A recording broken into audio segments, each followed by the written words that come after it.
ఇప్పుడు 'బాహుబలి' సినిమాలో మీరు ఒక చిన్న సీన్‌తోనే ప్రపంచం అందరూ గుర్తుపెట్టుకున్నారు 'రాకేష్ వారి' అనే పేరుతోని. ఇప్పుడు దాని తర్వాత మీరు ఎవరికీ చెప్పొద్దని ఒక మంచి సినిమా చేసినా సరే, దానికి అంత అప్లాజ్ అంటే కంపేర్ టు ది మీరు ఆ సీన్‌లో చేసిన 'రాకేష్ వారి' క్యారెక్టర్‌కి వచ్చినంత రాలేదు. దీని ద్వారా మీరు స్టేబుల్‌గా నిలబడిపోతాను 'జితేందర్ రెడ్డి' క్యారెక్టర్‌తో అనుకుంటున్నారా?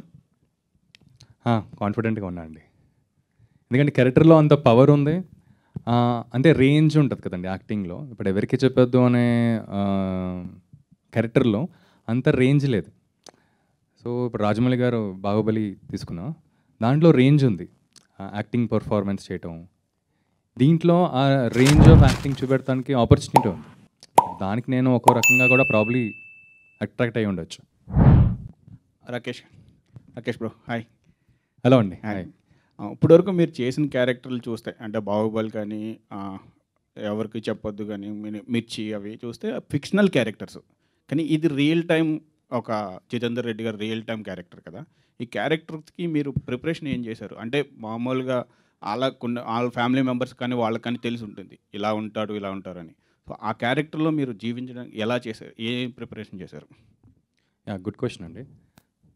సో బేసికలీ ఇది నాకు చాలా ఇంపార్టెంట్ క్వశ్చన్. ఒక యాక్టర్కి మోటివేషన్ వచ్చేది అసలు ఏంటి ఆ క్యారెక్టర్ ఎలా బిహేవ్ చేస్తాడు అనేది. నాకు అడ్వాంటేజ్గా ఎందుకు ఫీల్ అయ్యానంటే ఇది నిజంగానే ఉన్న క్యారెక్టర్ కదా. సో కల్పితం ఫిక్షనైజ్ ఏం చేయట్లేదు. సో నాకు ఇంకా ఈజీ అయిపోయింది. ఇప్పుడు రవీందర్ గారితో మాట్లాడి అసలు ఆయన బిహేవియర్ ఎలా ఉండేది, ఫర్ ఎగ్జాంపుల్ ఆయన ఎలా కూర్చుంటారు, ఎలా నడుస్తారు, ఎలా మాట్లాడతారు, ఫ్రెండ్స్తో ఉన్నప్పుడు అసలు ఆయన జోవియల్గా ఉంటారా, వింటారా, ఎక్కువ మాట్లాడతారా. సో ఇవన్నీ నాకు ఫస్ట్ టైంగా వచ్చేసింది. అండ్ విరించి మేమందరం కూర్చుని ఓకే ఇలా అనుకుంటున్నాం, సో ఎలా బిహేవ్ చేసుకుంటాం అనేది ఇలా గ్రూప్గా చేసిందే అండి. సో ఇంకా ఈజీ అయిపోయింది యాక్చువల్గా చెప్పాలంటే. విరించి గారు, ఇప్పుడు నార్మల్గా మన ఇండియన్ లాంగ్వేజెస్ అన్నిట్లోనే చూసుకుంటే కనుక మహాత్మా గాంధీ క్యారెక్టర్ దగ్గర నుంచి, మంగళ్ పాండే క్యారెక్టర్ దగ్గర నుంచి, ఇటీవల రోజులు ఇన్ మెనీ లాంగ్వేజెస్ ఈ కైండ్ ఆఫ్ బయోపిక్స్ హిస్టరీ పేజెస్లో లాక్ అయిన క్యారెక్టర్స్ అన్నిటినీ తీసుకొస్తున్నారు బయటికి. Every character has its own distinct personality, presentation of truth అనే దాంట్లో ఉంది. But when it comes to the point of reaching audience, వాళ్ళ కనెక్ట్ అయ్యే పాయింట్లు ఏంటి అన్నది ఇన్ జనరల్గా it's matter of discussion for any film. ఇప్పుడు ఈ సినిమాలో మీరు ఆ సేలియంట్ రాదర్ సిగ్నిఫికెంట్ పాయింట్స్ ఏంటండి ఆడియన్స్కి బాగా కమర్షియల్గా హుక్ చేయడానికి? థ్యాంక్ యూ అండి ఈ క్వశ్చన్ అడిగినందుకు. యాక్చువల్లీ ఏంటంటే ఏదో బయోపిక్ అంటే చాలామంది బయోపిక్స్ చేస్తున్నారు, పొలిటికల్ లీడర్స్ వస్తున్నాయి. నాకు కూడా బయోపిక్స్ అంటే భయం. యాజ్ ఏ ఆడియన్స్ నాకేంటంటే బయోపిక్స్ అంటే ఇప్పుడు మనకు ఎందుకు వాళ్ళ హిస్టరీ అనేది ఉంటుంది కదా. సో ఆ విషయంలో నాకు చాలా భయం పట్ట బయోపిక్స్ చూడటం అంటే కూడా. అంటే ఎందుకంటే రియాలిటీకి దూరంగా వెళ్ళడానికి కూడా ఛాన్స్ ఉండదు. కానీ లక్కీగా నాకేంటంటే వచ్చిన స్టోరీలో ఇందులో చాలా డ్రామా ఉంది. ఆయన లైఫ్లోనే బోల్డంత డ్రామా, బోల్డంత హీరోయిజం, అదేంటంటే ఒక లార్జర్ దాన్ లైఫ్ క్యారెక్టర్ మాట ఆయన. సో అంత చూశాక ఇందులో బెస్ట్ తీసుకుంటే చాలు, మిగతా పక్కన పెట్టేయచ్చు అన్నట్టుంది తప్ప ఆయన రియల్ లైఫ్లో. సో నెక్స్ట్ ఇక్కడ బోరింగ్గా ఉంది, ఇంకేమన్నా పెడదామా, కొద్దిగా డ్రామటైజ్ చేద్దామా అంటే కొంత డ్రామటైజేషన్ చేసాము. సో కానీ అది క్యారెక్టర్ని చెడగొట్టకుండా, ఆయన గౌరవాన్ని కించపరచకుండా అలా ట్రై చేసామన్నమాట. సో ఇందాక అన్నట్టు ఎక్కడైనా ఒకసారి కథ స్టార్ట్ అయితే, నేను ఆయన పొలిటికల్ లీడర్ ఏం కాదు, ఒక పార్టీకి ఆయనకి సంబంధాలు లేవు. కానీ నాకేంటంటే నాకు పాలిటిక్స్కి నాకు అసలు సంబంధం లేదు. కాకపోతే నాకేంటంటే ఇంత పవర్ఫుల్ క్యారెక్టర్, అంత జెన్యూన్ క్యారెక్టర్. సో నేను ఆయన స్టోరీ విన్న తర్వాత ఈ జితేందర్ రెడ్డి ఇంత పెద్ద రివల్యూషనరీ లాగా ఉన్నారు, అసలు ఏంటి చూద్దాం గూగుల్ చేస్తే ఎక్కడ ఆయన లేదన్నమాట. ఇదేంటిది ఎవరెవరి గురించి తెలుసు కానీ వీరి గురించి ఎక్కడ లేదేంటని నేనే షాక్ అయ్యమాట. సో ఆయన గురించి వాళ్ళ ఊరు వెళ్ళి కనుక్కున్నాక తెలుసుకున్నాక నాకు అసలు ఇది వదిలిపెట్టొద్దు అనిపించింది అనమాట. నాకేంటంటే ఏదైనా మనం ఎమోషనల్గా ఫీల్ అయితే అది గ్యారంటీ బాగా చేస్తాం కదా. సో ఉయ్యాల జంపాలైనా మజ్ను అయినా కూడా ఒక లవర్ హార్ట్ ఉంటుంది ఇందులో కూడా ఒక లవర్ హార్ట్ ఉంది. ఈ లవర్ ఏంటంటే ఒక అమ్మాయినే కాదు, ఒక దేశాన్ని ప్రేమించగలే ఒక పెద్ద లవర్ మాట ఇతను. సో ఈ లవర్ స్టోరీ నేను ఎందుకు చేయకూడదని దృష్టిలోనే నేను తీసుకున్న ఈ స్టోరీని. ఇందులో చాలా కమర్షియాలిటీ ఉంది. ఈ కమర్షియాలిటీ ఏ రేంజ్ అంటే, సో మిగతా లవ్ స్టోరీలో ఎలా హీరోని తన స్పేస్లో ఊహించుకుంటారో, ఇది నేను అలా అవ్వలేను, అట్లీస్ట్ ఇలా అయిన వాళ్ళన్నా నాకు దగ్గర అయితే చాలు, నాకు ఇలాంటి మనిషి ఒకడన్నా నాకు పరిచయం అయితే చాలు అన్న రేంజ్లో ఈ క్యారెక్టర్ ఉందన్నమాట. సో అందువల్ల నేను డైరెక్షన్ చేయడానికి నేను అంతవరకు ఆలోచించాను తప్ప ఒకసారి స్టోరీ విన్న తర్వాత ఆ క్యారెక్టర్ నన్ను డ్రైవ్ చేసిందని చెప్పొచ్చు. నేను కంగ్రాచులేషన్స్ ఫర్ ఎవ్రీథింగ్. బాగుంది ఈ లుక్, ఫీల్ అంతా బాగుంది, Thank you. కంగ్రాచులేషన్స్. అయితే ఈ బయోపిక్స్ దగ్గరికి వచ్చేటప్పటికి ఒక మహానటి బయోపిక్ తప్ప so many celebrities biopics are not doing well. They didn't do well. So many biopics have come. ఆ ఒక వెల్ సంగ్ హీరోస్ యొక్క బయోపిక్స్ని వెల్ ఎస్టాబ్లిష్డ్ స్టార్స్ చేసినా కూడా అవి వర్కౌట్ కావట్లేదు. బట్ ఈ unsung hero Jitender Reddy to particular ఏరియాలో హీఈస్ గ్రేట్ పర్సన్. అలాంటి అన్సంగ్ హీరోని తీసుకొని ఒక బయోపిక్ చేయాలనుకోవటం అనేటువంటిది as a director what is the challenge you met in that? ఆ దాంట్లో ఉన్న ఛాలెంజింగ్ పాయింట్. అట్లాగే ఆర్టిస్ట్ పరంగా కూడా తను కూడా చూసుకుంటే పోనీ అన్సంగ్ హీరోకి పోయి ఒక వెల్ ఎస్టాబ్లిష్డ్ హీరోని తీసుకున్నాం అనుకున్నా కూడా it could be elevated. But you unsung hero and a new actor, how this combination works out అన్నట్టు మీ ధైర్యం ఏంటి? What are your calculations? నాకు క్యాలిక్యులేషన్స్ ఏమి లేవు సార్. యాక్చువల్ ఏంటంటే చూసినప్పుడు ఆ కథ విన్నప్పుడు నేను ఇమాజిన్ చేసుకున్నప్పుడు ఒక రేంజ్ ఇంత ఇన్స్పిరేషనల్ క్యారెక్టర్, ఎక్కడ అన్స్టాపబుల్ క్యారెక్టర్ అయినా, సో ఇలాంటి క్యారెక్టర్ నేను చేస్తున్నప్పుడు మీరు అన్నారు కదా బయోపిక్ చేస్తున్నప్పుడు, అసలు బయోపిక్ లాగా నేను ఎప్పుడు ఫీల్ అవ్వలేదు అనమాట. బయోపిక్ లాగా నేను ఫీల్ అంటే నేను వెళ్ళే వరకు బయోపిక్ అని భయపడితే వెళ్ళాను, కానీ వెళ్ళిన తర్వాత నా దృష్టిలో ఇది ఇప్పటికీ బయోపిక్ కాదు, ఆడియన్స్ కూడా ఇది ఒక బయోపిక్ అని దృష్టిలో చూడాల్సిన అవసరం లేదు.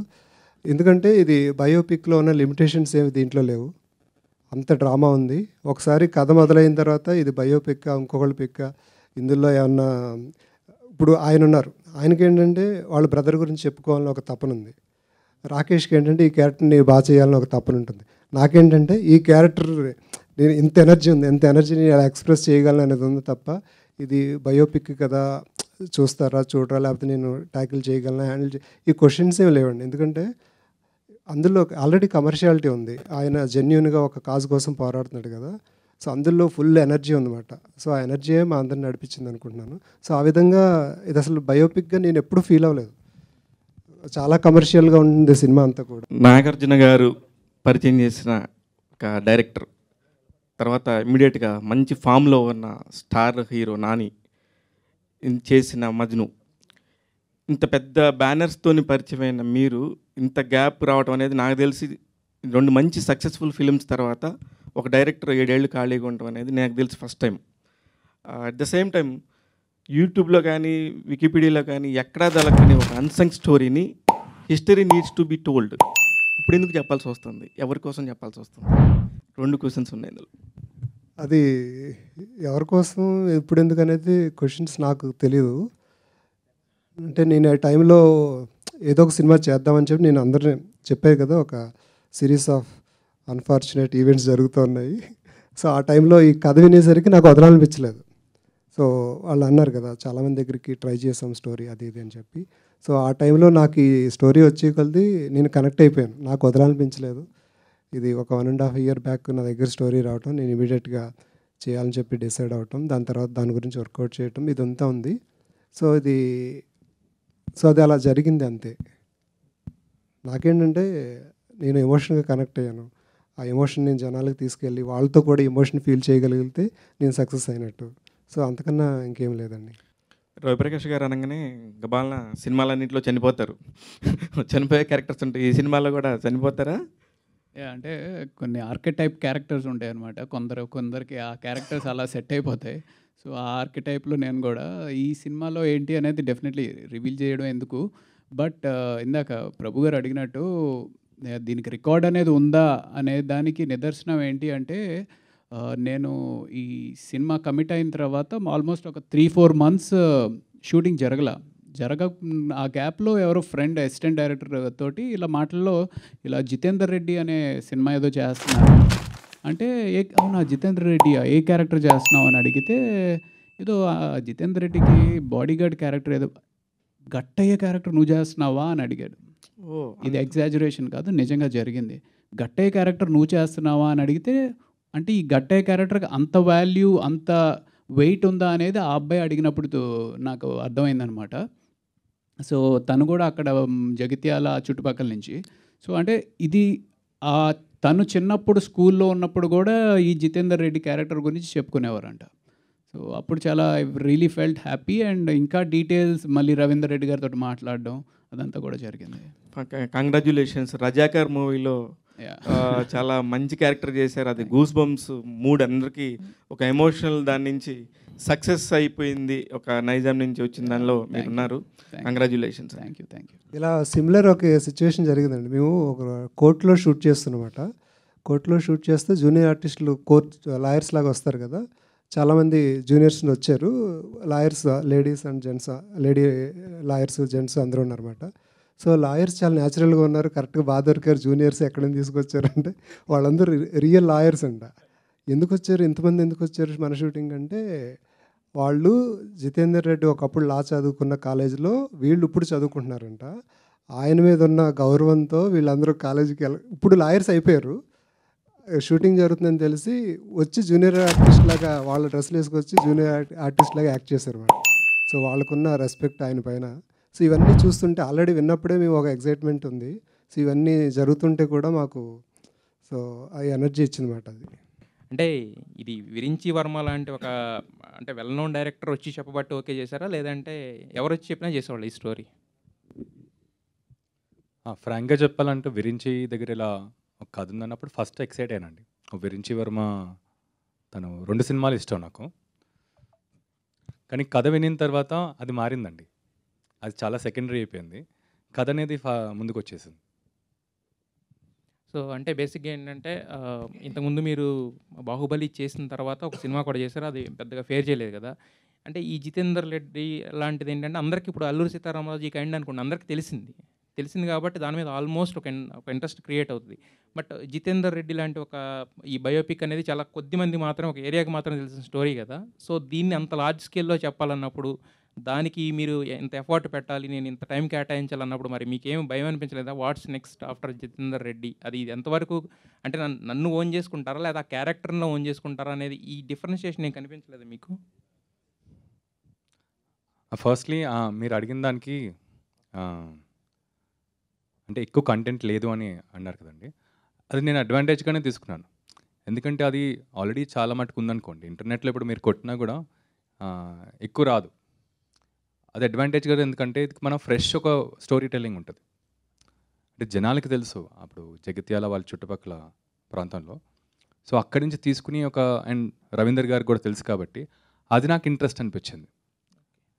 అండ్ ఎవరికి చెప్పదు తర్వాత ఇలాంటి స్క్రిప్ట్ అనేది అదే ఎవరికి చెప్పదు అనేది చాలా simple townish boy next door type. ఇది larger than the life character కదా, డెఫినెట్గా ఎక్సైట్మెంట్ ఉంది. And larger than the life characters మన తెలుగులో ఎక్కువ కనెక్షన్ కూడా ఎక్కువ స్కోప్ ఉంది. అయితే ఇక్కడ 2 ఉంటాయి లార్జర్ దాన్ లైఫ్ క్యారెక్టర్స్ చేస్తున్నప్పుడు. అది కనుక షూర్ షాట్ హిట్ అయ్యి ఇది చేస్తే నెక్స్ట్ లెవెల్కి వెళ్తుంది కెరీర్. ఒకవేళ అదేమన్నా మిస్ఫైర్ అయితే కనుక ఏంటంటే నెక్స్ట్ మనకి అంటే మినిమం చేసుకునే క్యారెక్టర్స్ ఉంటాయి కదా, అవి కూడా వచ్చే ఛాన్సెస్ ఉండవు. 2 రకాలు ఉంటాయి అంటే 2 మరి దాన్ని ఎలా ఆలోచించారు దాన్ని చూస్ చేసుకునే ముందు? అది రిస్కే అండి, but I thought story and character strong ఉంది కాబట్టి అది తీసుకుని వెళ్ళిపోదామని. రవిప్రకాష్ గారు, అంటే ఇంతకుముందు ప్రభు గారు చెప్పినట్టు లేదంటే ఎవరు చెప్పినా కూడా ఏంటంటే మీ క్యారెక్టర్ అంటే దానికి ఒక ప్రామినెన్స్ ఉంటుంది. మీరు అంటే చాలా సినిమాలు చేస్తుంటారు, కానీ ఏ సినిమాకి ఇంత ముందుకు వచ్చి ప్రమోట్ చేయడం అనేది నాకు తెలిసి ఫస్ట్ టైం అనుకుంటే ఇది. అంటే దీంట్లో మీకు అంత స్పెషల్గా కనిపించిన ఎలిమెంట్ ఏంటి? మీరు ఫస్ట్ టైం ఒక సినిమాను ప్రమోట్ చేయడానికి మీ అందరూ మీరు ఒక స్టేజ్కి రావడం అనేది?